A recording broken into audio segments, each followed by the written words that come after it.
എല്ലാവർക്കും ഈ പുതിയ വീഡിയോയിലേക്ക് വെൽക്കം.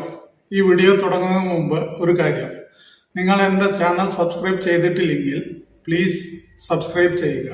നിങ്ങളുടെ ഓരോ സബ്സ്ക്രിപ്ഷനും എൻ്റെ കുറേ കൊല്ലങ്ങളുടെ ട്രേഡിംഗ് എക്സ്പീരിയൻസ് നിങ്ങൾക്കായിട്ട് ഷെയർ ചെയ്യാനുള്ള ഊർജമാണ്. ട്രേഡിംഗ് മേഖലയിലേക്ക് വരുന്ന പുതിയ ട്രേഡേഴ്സിന് ഈ വീഡിയോകൾ ഉപകാരമാവുമെന്ന് ഞാൻ വിചാരിക്കുന്നു. ഇന്നത്തെ വിഷയം ട്രേഡിംഗ് ഒരു ഗാംബ്ലിംഗ് ആണോ എന്നാണ്. ട്രേഡിംഗ് അവസാനിപ്പിച്ച മിക്ക ട്രേഡർമാരും പറയും ട്രേഡിംഗ് ഗാംബ്ലിംഗ് ആണ്, ചൂതാട്ടാണ്, ഷീട്ട് കളി പോലെയാണെന്നൊക്കെ പറയുന്നത്. എങ്ങനെയാണ് അവർക്കിത് ഗാംബ്ലിംഗ് ആയത്? മിക്കവാറും ട്രേഡിങ്ങിൽ വരുന്നത് ആരെങ്കിലും പറഞ്ഞു കേട്ടിട്ടാണ്. പെട്ടെന്ന് പൈസ ഉണ്ടാക്കാൻ പറ്റിയ പണിയാണ് എന്ന് കരുതിയിട്ടാണ് വരുന്നത്. മാർക്കറ്റും ട്രേഡിങ്ങിനെ പറ്റിയും ഒന്നും പഠിക്കാതെ വരും. ആദ്യം മിക്കവാറും കുറച്ച് പൈസ ഭാഗ്യം കൊണ്ട് കിട്ടും. പിന്നെ അവർക്ക് ട്രേഡിങ് ചൂതാട്ടായി മാറും. ത്രില്ലുണ്ടാവുക എന്ന് പറഞ്ഞാൽ ഈ കുറച്ച് പൈസ അങ്ങോട്ട് കിട്ടിക്കഴിഞ്ഞപ്പോൾ അത് ത്രില്ല് പോലെ അങ്ങോട്ട് ആവുകയാണ്. അവരുടെ മൈൻഡ് സെറ്റ് എന്ന ഗാംബ്ലിംഗ് മൈൻഡ് സെറ്റായി മാറുകയാണ്. ചൂതാട്ടം പോലെ എന്നാവും. ചൂതാട്ടത്തിൽ അവസാനം എന്താണാവുന്നത്? അത് തന്നെ ആവും. എല്ലാ പൈസയും കളയും. ഈ ഫീൽഡിലേക്ക് വരുന്നതിന് മുമ്പ് തന്നെ മാർക്കറ്റിനെയും അത് എങ്ങനെ വർക്ക് ചെയ്യുന്നു എന്നും അറിയാൻ ശ്രമിക്കണം. എന്താണ് ട്രേഡിംഗ്, എന്താണ് ഇൻവെസ്റ്റർ എന്നറിയണം, എന്താണ് ഇതിലുള്ള റിസ്ക് അറിയണം. ത്രില്ലടിക്കാൻ പറ്റുന്ന പല സംഭവങ്ങളും ഈ ട്രേഡിങ്ങിൽ ഉണ്ട്. അതാണ് ഈ ഗാംബ്ലിംഗ് അപ്രോച്ച് പലരും ഇതിൽ എടുക്കുന്നത്. പലരും ഇതിന് കച്ചവടം എന്നും പറയുന്നത് അതുകൊണ്ടാണ് ഞാൻ. പക്ഷെ ഇതൊരു കച്ചവടം തന്നെയാണ്. പക്ഷെ വേറെ പല കച്ചവടം പോലെ മാത്രം ഒരു ബിസിനസ്സിലുള്ള പ്രശ്നങ്ങളെല്ലാം ഈ ട്രേഡിങ്ങിലും ഉണ്ട്. അതെല്ലാം മനസ്സിലാക്കി വേണം ഇതിനെ തുടങ്ങാൻ. ഈ ബിസിനസ്സിൽ എന്ത് കുഴപ്പമുണ്ടാവുന്നതിനും അതിന് കാരണം നിങ്ങൾ മാത്രമാണ് അല്ല എന്ന് ആദ്യം മനസ്സിലാക്കുക. വേറെ ആരും അല്ല എന്ന് മനസ്സിലാക്കുക. നിങ്ങൾ തന്നെയാണ് ഓണറും തൊഴിലാളിയും. അതാണ് ഈ ട്രേഡിങ്ങിലുള്ള ഒരു മെയിൻ പോയിന്റ്. എന്ന് പറഞ്ഞാൽ ഒരു ബിസിനസ് എന്തെങ്കിലും തുടങ്ങുമ്പോൾ അതിൽ ജോലിക്കാരുണ്ടാവും, ഓണറുണ്ടാവും, പല പല കാര്യങ്ങൾക്കുള്ള ആൾക്കാരുണ്ടാവും. ഇതിൽ എല്ലാം നിങ്ങൾ തന്നെയാണ്, മുഴുവൻ നിങ്ങളുടെ ടൂള് മിക്കവാറും മൊബൈലോ അല്ലെങ്കിൽ കമ്പ്യൂട്ടറോ ആയിരിക്കും നിങ്ങളുടെ ടൂള്. മാർക്കറ്റിനെ പറ്റി മനസ്സിലാക്കാതെ ആരെങ്കിലും പറഞ്ഞത് കേട്ടിട്ട് ചാടി ഇറങ്ങി സ്വയം കാര്യങ്ങൾ മനസ്സിലാക്കാൻ ശ്രമിക്കുക.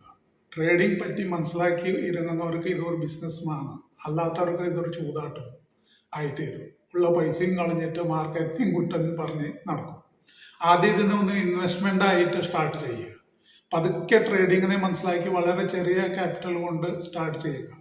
ഇവിടെ ഒരു ക്വാണ്ടിറ്റി ട്രേഡ് ചെയ്യാൻ പറ്റും. എന്ന് പറഞ്ഞാൽ ഒറ്റ ടാറ്റ ഷെയർ അല്ലെങ്കിൽ റിലയൻസ് ഒരു ഷെയർ നമുക്ക് ട്രേഡ് ചെയ്യാൻ പറ്റും. അപ്പോൾ ലാഭനഷ്ട സാധ്യതകൾ ഇല്ലാതാകും. ഇനി ഒരു ചെറിയ ക്യാപിറ്റൽ പോയാലും അതൊരു ട്യൂഷൻ ഫീസാക്കി മാത്രം കരുതുക. ട്യൂഷനിൽ നിന്ന് കിട്ടിയ അറിവ് കൊണ്ട് വളരുകയും ചെയ്യാം. ഗാംബ്ലിംഗ് മൈൻഡ് വളർത്താൻ സാധ്യതയുള്ള പല ട്രേഡിംഗ് അസറ്റുകളും ഇവിടെ ഉണ്ട്. ഫ്യൂച്ചർ ഓപ്ഷൻസ്, കറൻസി, കമ്മോഡിറ്റി, അങ്ങനെ പലതും ഉണ്ട് ഇവിടെ. ഇതിന് ശരിക്കും മനസ്സിലാക്കാതെ ഇതിലേക്ക് ചാടരുത്. ഒരു കാര്യം മനസ്സിലാക്കുക, 90% ട്രേഡേഴ്സ് ഇവിടെ ഫെയിലാണ്. 90% ട്രേഡേഴ്സ് ആർ ഫെയിലിയറാണ്. അപ്പോൾ നിങ്ങൾക്ക് മനസ്സിലാകും ബാക്കി 10%-ൽ കയറി കൂടാൻ നിങ്ങൾക്ക് നല്ല ശ്രമം ചെയ്യണമെന്ന്. ഏതൊരു ബിസിനസ്സിലും നമ്മൾ തുടങ്ങുമ്പോൾ എന്തൊക്കെ കാര്യങ്ങൾ നമ്മൾ ചെയ്യുമോ അതൊക്കെ ഇവിടെയും പ്രിപ്പയർ ചെയ്യണം. ട്രേഡിംഗ് ഒരു ബിസിനസ്സായി മാത്രമേ എടുക്കാവൂ, അല്ലെങ്കിൽ നിങ്ങളും ഇതിൽ ചൂതാട്ടമായി എടുക്കും. ഇപ്പൊ കാണുന്ന പോലെ ഈ ടെർമിനലിൽ കാണുമ്പോൾ നമ്മുടെ കണ്ണിന്റെ മുന്നിൽ സെക്കൻഡിൽ വെച്ച് പ്രൈസുകൾ മാറിക്കൊണ്ടേയിരിക്കും. അത് കാണുമ്പോൾ ഒന്ന് എടുത്തു ചാടാതെ വളരെ പ്ലാൻ ചെയ്തിട്ട് മാത്രമേ ട്രേഡ് ചെയ്യാവൂ. ഇത് കാണുമ്പോൾ ഇത് വാങ്ങിക്കൂടെ, ഈ ഷെയർ വാങ്ങിക്കൂടെ, ഇത് കുറവാണല്ലോ, കുറച്ച് മുമ്പ് വരെ ഈ പൈസ ആയിരുന്നു, അപ്പോൾ വാങ്ങിയിട്ടുണ്ടെങ്കിൽ ഇത് അപ്പോൾ വെക്കാറുണ്ടല്ലോ, അങ്ങനെ ഒരു ചിന്താഗതി വന്നുകൊണ്ടിരിക്കും. അത് കണ്ട് നിങ്ങളുടെ ഒരു പ്ലാൻ ഉണ്ടാക്കി ആ പ്ലാനും കൂടെ അനുസരിച്ച് മാത്രമേ ട്രേഡ് ചെയ്യാവൂ. ഓരോ ട്രേഡിങ്ങിനും നിങ്ങളുടെ റിസ്ക് മാനേജ്മെന്റ് ഉപയോഗിച്ച് മാത്രമേ ക്വാണ്ടിറ്റി വാങ്ങാവൂ. പ്രീ പ്ലാൻഡ് ടാർഗറ്റും സ്റ്റോപ്പ് ലോസും ഉപയോഗിക്കാൻ പരമാവധി ശ്രമിക്കുക. നിങ്ങൾ എടുക്കുന്ന ട്രേഡിനെ പ്രീ അനലൈസും പോസ്റ്റ് അനലൈസും ചെയ്യുക. പോസ്റ്റ് അനലൈസിൽ നിങ്ങൾ ചെയ്ത തെറ്റുകളെ പറ്റിയിട്ടും നിങ്ങൾ ട്രേഡിങ്ങിൽ എവിടെ മിസ് ചെയ്തു എന്നുള്ള കാര്യങ്ങളെ പറ്റി അതിനെ തിരുത്താനുള്ള സൗകര്യങ്ങളും നിങ്ങൾ തന്നെ പഠിക്കും. അത് ഡിസിപ്ലിനെയും മൈൻഡ് കൺട്രോളിനെയും ഫോളോ ചെയ്യുമ്പോൾ മാത്രമേ നിങ്ങൾക്ക് മനസ്സിലാവൂ നിങ്ങൾ ഗാംബ്ലിംഗ് അല്ല ചെയ്യുന്നത് എന്ന് പറഞ്ഞാൽ ഫുൾ മൈൻഡ് കോൺഫിഡൻസോടുകൂടി ഡിസിപ്ലിനോടുകൂടി നിങ്ങൾ എന്താ പ്ലാൻ ചെയ്തിരിക്കുന്നത് അതുപോലെ തന്നെ നിങ്ങൾ ട്രേഡ് ചെയ്യുന്നു, അതിനെ കൺട്രോൾ ചെയ്യുന്നു, എമോഷൻ കൺട്രോൾ ചെയ്യുന്നു. ഇത്ര പൈസ ഇപ്പോൾ ഔട്ടാവുക അല്ലെങ്കിൽ ഇത്ര ഡൗൺ അയ്യോ ലോസായി പോട്ടെ, അങ്ങനെയുള്ള ഒരു ചിന്താഗതിയിൽ ക്വിക്കായിട്ട് ബൈ ചെയ്യുക, സെല് ചെയ്യുക.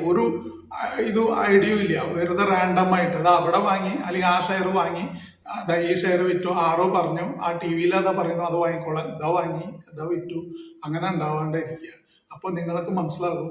അതുപോലെ അങ്ങനെ ചെയ്യാതെ പ്രീ പ്ലാൻഡ് നല്ല വെൽ പ്ലാൻഡ് ആയിട്ട് നിങ്ങൾക്ക് ട്രേഡ് ചെയ്താൽ നിങ്ങൾക്ക് തന്നെ മനസ്സിലാവും ഇത് ഗാംബ്ലിംഗ് അല്ല, ഇതൊരു ബിസിനസ് മാത്രമാണ്.